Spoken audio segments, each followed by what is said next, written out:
Hi guys! Hello, hello, hello!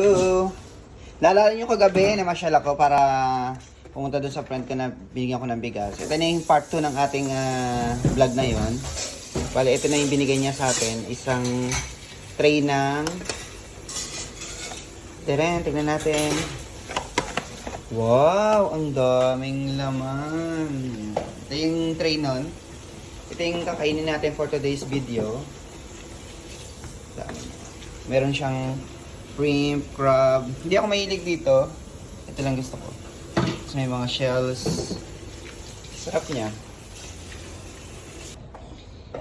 Ito na siya. Kuha lang tayo ng ating babaunin for today's video. Sukar. Yan na siya. Ito yung babaunin ko.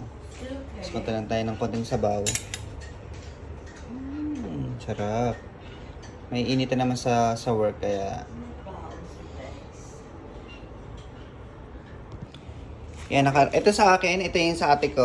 Ito na yung sa'yo. Thank you, Taria. Yum, yum. Ganda ka, girl. Saan gagamitin? Ito na yung ating sausawan, suka na may bawang, na may sili. Napakasarap. Tapos may konting sukal. Pero medyo matamis-tamis.